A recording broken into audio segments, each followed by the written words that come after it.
Oke, kita balik lagi di pertemuan berikutnya. Kita akan membahas lebih jelas tentang profesi teknik industri. Teman-teman harus tahu, teknik industri itu definisinya apa, prospeknya akan bagaimana, kompetensi keahlian apa aja di teknik industri ini. Karena memang profesi yang kita sekarang sedang geluti mata kuliahnya atau program studinya, harus teman-teman kenali lebih dalam agar ke depan teman-teman bisa lebih enjoy untuk menikmati, prodi ini, gitu ya.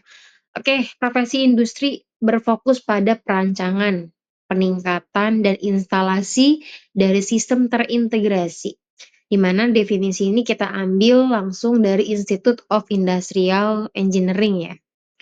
Nah, selanjutnya kalau kita bicara cakupan bidang pekerjaan gitu ya, yang memang biasanya, dicakup oleh orang-orang teknik industri, satu dari segi manufaktur. Manufaktur itu kita bisa menjadi project manager, lalu menjadi, seorang process engineer, quality control, logistik, dan lain-lain. Ini kalau kita bicaranya PSDM atau, energi dan sumber daya mineral, itu biasanya kita juga bisa ambil di bidang minyak dan gas, pertambangan, energi, dan juga perhutanan. Jadi memang, beberapa orang-orang industri ini kadang tidak hanya di manufaktur ya, kita bisa lebih luas lagi, bisa ambil juga di bidang ESD. Lalu selanjutnya adalah di bidang pelayanan. Nah, pelayanan ini kenapa butuh orang-orang industri, karena kita juga belajar, manajemen di sini. Makanya butuh juga orang-orang industri itu dibutuhkan juga di pelayanan-pelayanan kesehatan, pelayanan pemerintahan, dan lain-lain. Dan terakhir adalah transportasi dan konstruksi. Ya, kita belajar juga, tata cara pengelolaan, apa namanya, raw material, terus juga scheduling dan lain-lain, sehingga di transportasi, di konstruksi pun butuh orang-orang teknik industri, seperti itu. Nah, untuk peran sendiri dari kunci, sarjana teknik industri ya, kita banyak sekali mengisi berbagai peran strategis, mulai dari konsultasinya, dari manajemen, tingkat top manajemen ataupun middle manajemen.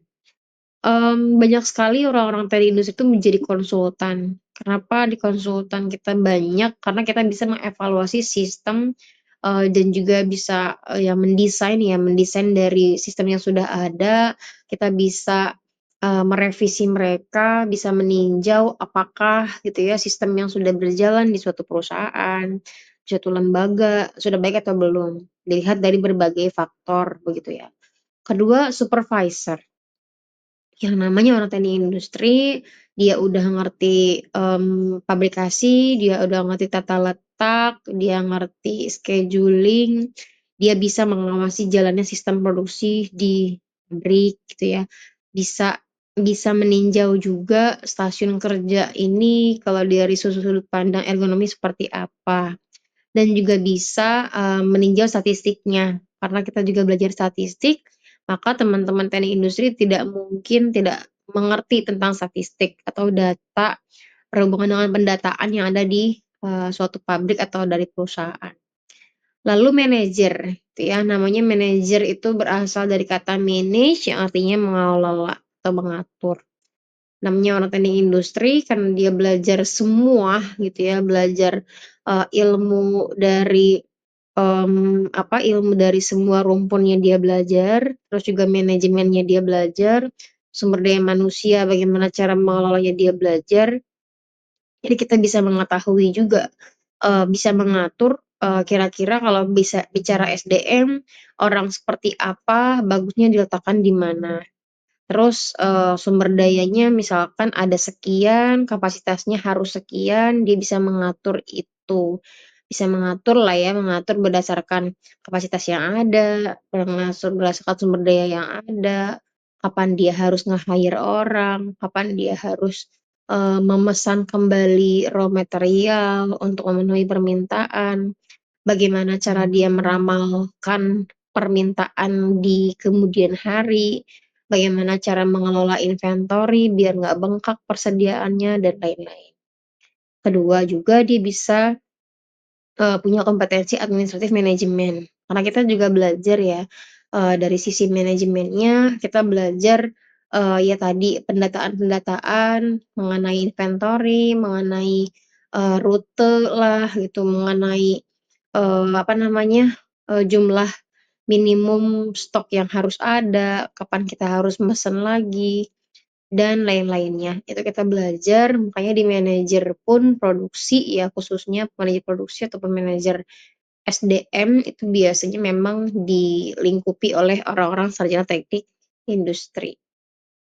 Nah, kalau kita bicara fungsi utama seorang konsultan, kenapa di sini lebih saya tekankan di konsultan, karena memang konsultan itu ya hampir sih, kita nggak bisa bilang berapa persennya, tapi yang jelas banyak sekali, sarjana-sarjana teknik industri yang dijadikan tempat konsultasi gitu loh oleh para pemilik perusahaan untuk atau dalam menjalankan keberlangsungan perusahaannya. Satu, dia bertindak sebagai katalisator manajerial. Kenapa bisanya katalisator gitu ya, karena katalis itu kan kita taunya adalah alat atau bahan untuk mempercepat gitu ya, atau memperlambat. Nah, katalisator ini tujuannya adalah untuk, agar si orang-orang teknik industri bisa menjadi, pemicu lah ya, pemicu pengembangan sistem manajerial. Karena dia pinter nge-manage, pinter mengelola, ketika dia masuk ke dalam sebuah perusahaan, harapannya ya manajemen yang ada di kampus atau di lembaga atau di perusahaan tersebut memang manajemennya juga harus lebih baik. Yang kedua adalah konsultan ngurusin pelatihan dan pembelajaran. Namanya juga dia konsultan, punya keilmuan, punya kompetensi, sering juga konsultan itu punya program bikin pelatihan, bikin pembelajaran untuk memberikan dedikasi ilmunya kepada, masyarakat ya. Masyarakat bisa dalam arti masyarakat tuh bisa masyarakat umum, bisa ke guru-guru, bisa ke siswa-siswi, bisa ke mahasiswa, atau mungkin ya ke pelaku UMKM dan lain-lain, gitu ya. Itu sering sekali diadakan, dicanangkan sebagai bentuk dedikasi keilmuan mereka. Yang ketiga dari sisi teknologi. Nah, di teknologi ini konsultan itu sering juga, diajak berkolaborasi, untuk diajak atau diminta konsultasi, gimana caranya, mmm perusahaan yang sudah ada, lembaga yang sudah ada, bisa melek teknologi, memadukan teknologi yang memang sekarang sedang berkembang untuk diserapkan untuk ibaratnya ya adopt ya sama beberapa perusahaan agar mereka juga dalam, keberlangsungannya ya bisa lebih baik gitu. Nah nah lanjutnya peran keempat yaitu optimalisasi potensi. Gimana caranya konsultan itu bisa mengembangkan dan bisa mengoptimalisasikan potensi yang ada di dalam perusahaan. Ya, karena dia tahu, dia belajar tentang SDM, dia tahu, bagaimana, meletakkan atau memposisikan seseorang pada atau sesuai dengan kompetensinya. Yang kedua, dia juga bisa memberikan saran, yang namanya, sarjana teknik industri, dia memang, menjadi konsultan, ya tempatnya untuk bertanya saran, bertanya, mungkin kritikan gitu ya, revisi apa yang harus dilakukan oleh si pemilik perusahaan terhadap apa yang sudah dia jalankan. Yang ketiga adalah bisa menganalisa suatu masalah. Ketika dia berperan sebagai konsultan, lalu kliennya, mengajukan beberapa cerita atau beberapa kasus, ya bagaimanapun konsultan harus bisa menganalisa, masalah apa yang terjadi, akarnya dari mana, lalu solusi yang bisa ditawarkan itu seperti apa, gitu ya. Untuk keahlian inti profesi di teknik industri sebenarnya ada 3 M, gitu ya, 3 pilar utama yang mendefinisikan kompetensi seorang, teknik industri atau seorang insinyur lah bahasanya. Karena engineer itu kan, teknik ya. Pertama kita harus bisa namanya merancang. Yang namanya merancang atau membuat, itu berarti orang yang bisa mengadakan sesuatu yang tidak ada. Pemikirannya harus secara kreatif, dia harus bisa, menerjemahkan suatu sistem, membangun suatu sistem, mengembangkan itu dengan keilmuan-keilmuan yang dia miliki. Jadi dari ilmu Excelnya dia dapat, ilmu manajemennya dia dapat, ilmu, apa namanya, komputernya dia ada, matematikanya dia kuat. Nah, dia kawinkan tuh beberapa kompetensi yang dia punya untuk merancang suatu sistem, baik itu sistemnya untuk pembaharuan ataupun sistem yang memang, misalkan belum ada, dia adakan, berdasarkan kebutuhan atau misalkan ada suatu fenomena di mana kita butuh, sesuatu yang baru. Nah, orang-orang industri ini bisa merancang itu. Yang kedua adalah meningkatkan. Bagaimana kemampuan meningkatkan itu maksudnya gitu ya, bahwa orang-orang teknik industri dia bisa, memecahkan masalah, lalu mencakup identifikasi masalah itu, bisa menganalisis, sehingga nantinya sudah dianalisis, dia tahu apa yang menjadi akar masalah, lalu bagaimana cara, memecahkan itu, sehingga dari yang, misalkan masih tahap lower, setelah dia upgrade, setelah dia analyze, akhirnya bisa menjadi upper. Bisa sesuai dengan target. Kalau kemarin masih banyak masalah 1, 2, 3 setelah dia analisa, dia cari penyebabnya, akhirnya dia tahu solusinya seperti apa, ya akhirnya nanti bisa juga meningkatkan performa dari si perusahaan tadi. Dia bisa tahu kelemahan-kelemahan yang akan muncul ketika melakukan A, B, C, D, sehingga ke depan penyebab-penyebab tadi bisa decrease atau bisa dikurangi, bisa dihindari dan segala macam.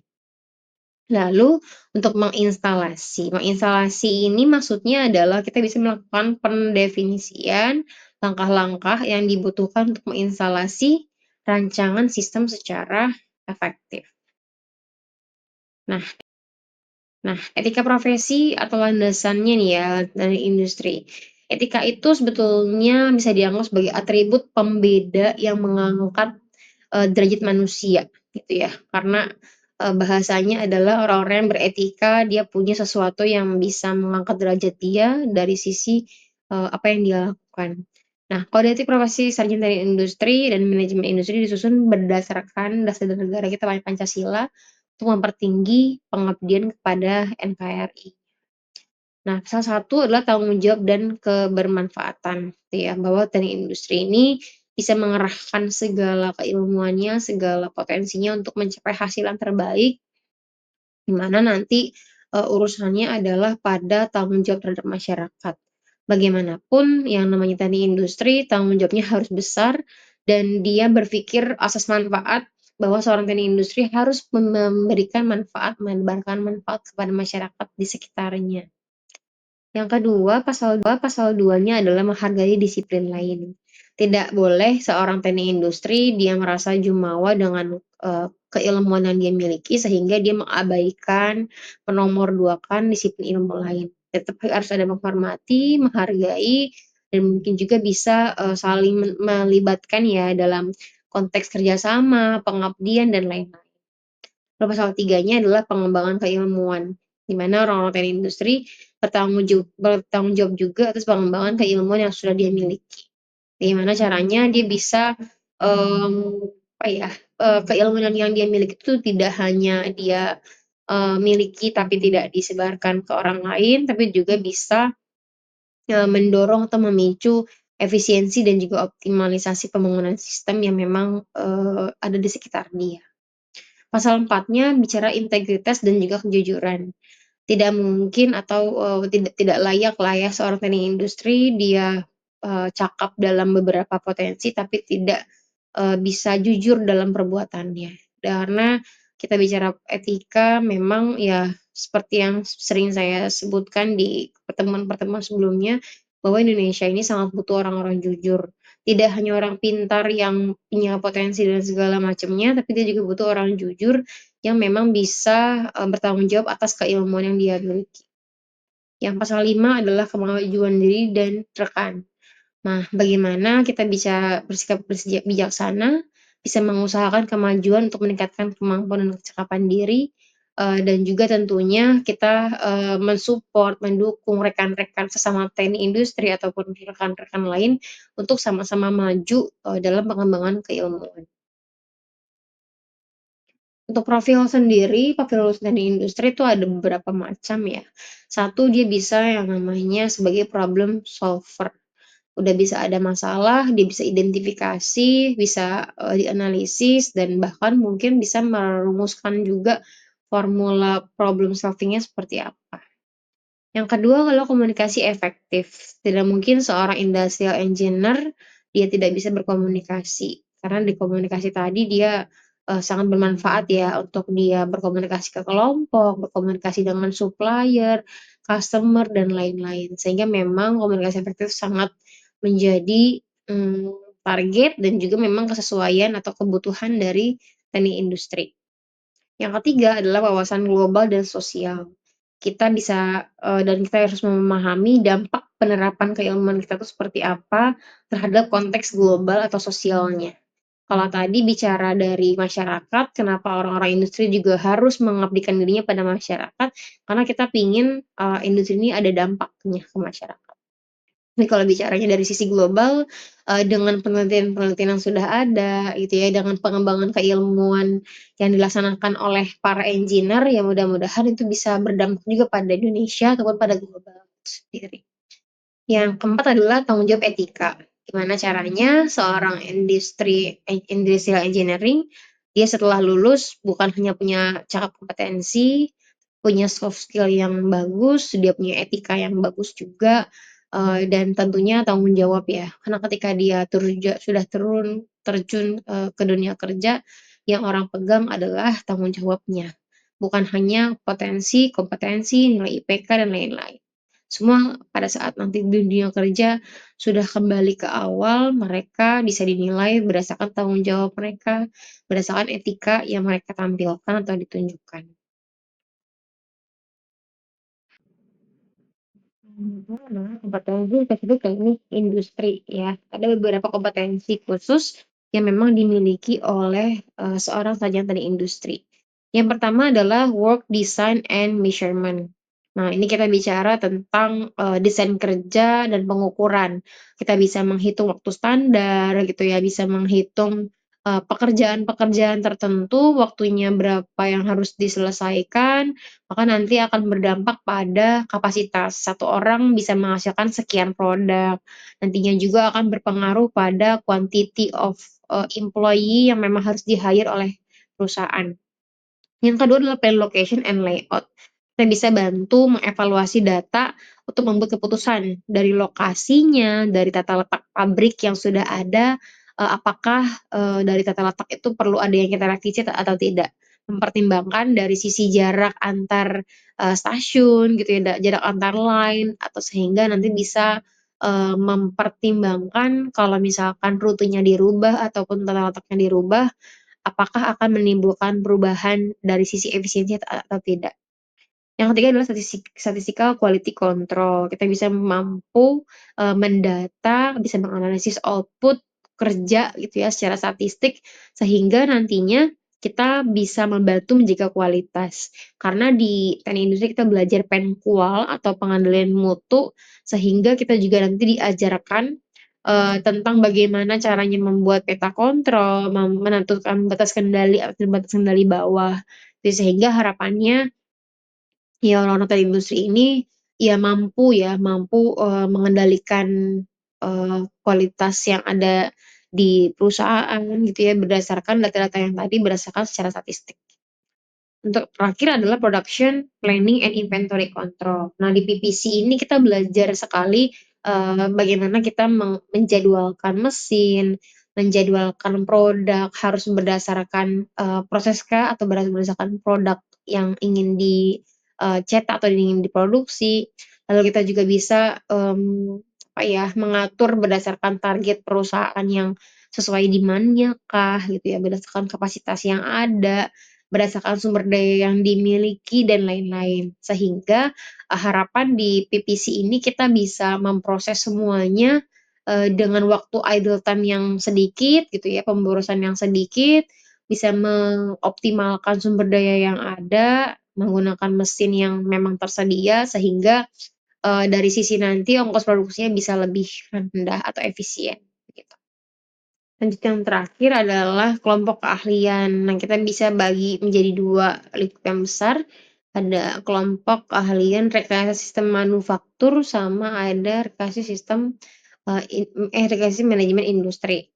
Nah, dari sistem manufaktur atau sismantur ini, kita ngurusin atau, bahasanya adalah tupoksinya bisa jadi merancang, perekayasaan, fabrikasi. Nah, ketiga ini, kelompok kalian ini memang sangat urgent untuk teman-teman punya, karena bisa jadi beberapa pun dari kita masih, apa namanya, berharap untuk, memberikan suatu perubahan gitu ya. Nah, kalau yang rekayasa manajemen industri, itu lebih sama, ada perancangannya, ada pengoperasian, perbaikan, dan juga wawasan usaha. Di mana dari sisi perancangan ini, kita diharapkan bisa merancang sistem manajemen yang sesuai dengan karakteristik dari si pabrik tadi atau dari si manufaktur tadi. Yang kedua, karena kita sudah belajar POAC, kita belajar leadership, maka harapannya dari sisi industri pun orang-orang, teknik industri bisa belajar itu. Yang ketiga adalah perbaikan, di mana kita bisa mampu menganalisis masalah dan melakukan perbaikan, sistem. Yang terakhir adalah wawasan usaha. Bagaimana caranya seorang teknik industri bisa mengidentifikasi nih, peluang apa sih yang akan saya miliki, gitu ya. Nah, selanjutnya kita bicara, secara global, kenapa sih kalian pilih teknik industri sebagai, pemilihan prodi yang kalian pilih pada saat berkuliah, gitu ya. Banyak sekali, website-website, gitu ya, terus juga banyak video-video juga yang membahas tentang plus minusnya teknik industri. Termasuk saya sendiri pun mengambil teknik industri di S1 dan S2 karena beberapa, pertimbangan gitu ya. Ya satu, flashback aja ya kalau dari saya kenapa kita pilih teknik industri, ya satu kita belajar, statistik. Kita tahu bagaimana mengumpulkan data, bisa mengolahnya, bisa menginterpretasinya dan segala macam. Yang kedua, teknik industri ini, apa ya, kompetensinya banyak sekali. Jadi kita belajar matematikanya ada, kimianya ada, fisikanya ada, biologinya juga lumayan ada. Tapi, dari rumpun IPS juga kita belajar, manajemennya ada, akuntansinya ada, dan lain-lainnya. Artinya teknik industri ini mengawinkan sebetulnya, ranah IPA dan ranah IPS, sehingga mereka, tumbuh menjadi teknik yang lengkap, gitu ya, serba ada lah bahasanya, atau serba belajar, semuanya serba dipelajari. Nah, prospeknya tadi juga sudah dibahas, ya ada konsultan, ada engineer, dan lain-lain. Nah, kalau misalkan bicara prospek kerja, dari sisi engineer pun tidak hanya orang-orang yang ada di kontraktor atau supervisor ya. Kadang, kayak sales engineer atau manajer atau seorang sales lah ya, kalau dia memang lulusan industri, pasti akan berbeda, pendekatannya dengan yang lulusan memang pemasaran langsung. Nah, yang kedua, karena tadi bicara quality control, selain kita ngurusin tentang, bagaimana ruangan penqualnya atau ruangan QC-nya, kita juga jadi tahu nih, bagaimana sih cara pabrik itu, mendefinisikan sebuah, apa namanya, sebuah, ini ya, sebuah profesi. Yang ketiga adalah product analyze. Nah, product analyze ini, karena kita tahu, bagaimana mengelolanya, bagaimana cara menghitung harga jual, tahu tentang penentuan harga juga, kita belajar COGS, kita belajar HPP, sehingga, dari sisi product analyze pun kita bisa mengetahui. Kita juga belajar manajemen marketing ada 4P gitu ya, product, price, promotion, and place. Dan kita bisa belajar, kalau produk sudah di-launching, apa yang akan membuat orang-orang tuh tertarik. Nah, itu juga belajar ya kita. Ada project management di mana dia bisa, berpotensi menjadi kepala project, juga ngurusin logistik, bawa raw material, apakah pakai FIFO atau LIFO atau yang lain-lain, sehingga bisa disimpulkan bahwa banyak sekali orang-orang yang memang menggunakan atau memilih lah ya teknik industri sebagai pilihannya. Karena banyak sekali memang dia pelajari, sehingga harapannya sih banyak pelajaran yang dia ambil tuh bisa membuat dia paham, beberapa bidang yang memang dia akan geluti. Nah, ada juga yang menganggap ini sebagai sebuah minus ya, atau sebagai sebuah kekurangan di mana katanya kalau teknik industri itu karena belajarnya mungkin terlalu banyak, tapi memang di level kulit ya atau di level tahap, mungkin masih tahap newbie, sehingga memang tidak memperdalam suatu keilmuan. Ya tadi karena kita belajarnya banyak, IPS kita ambil, IPA kita ambil, matematika dan lain-lain kita ambil, kita pelajari, sehingga kalau teman-teman mau lebih dalam memperjelas, mungkin tepatnya bukan di, kampus atau dalam artian di bangku kuliah ya. Bisa jadi teman-teman harus bisa explore melalui penelitian-penelitian, bisa belajar satu sama lain, learning by doing dengan teman-teman sebaya, dengan dosen gitu ya dalam rangka penelitian dan segala macam, sehingga teman-teman nggak ketinggalan, dari sisi informasi dan lain-lain. Seperti itu, yang bisa Ibu jelaskan tentang profesi teknik industri, dan juga beberapa prospek yang akan teman-teman hadapi kemudian hari. Teman-teman bisa juga banting setir ketika misalkan hari ini saya kerja di bidang apa begitu ya, tapi setelah nanti punya ST, nanti akan terbayang sih saya kemampuannya sampai semana, sehingga memungkinkan saya bisa mengambil, posisi apa. Itu harus diperjelas, dipertegas bahwa teman-teman punya hak untuk menentukan itu. Jangan sampai kuliah di teknik industri tapi teman-teman nggak tahu ke depan saya harus, menjadi apa dan saya harus bisa, berapa bidang dan lain-lain. Itu teman-teman, terima kasih banyak. Kita lanjutkan di sesi ke depan, lalu untuk penugasan nanti akan Ibu berikan di kampus. Terima kasih banyak. Wassalamualaikum warahmatullahi wabarakatuh.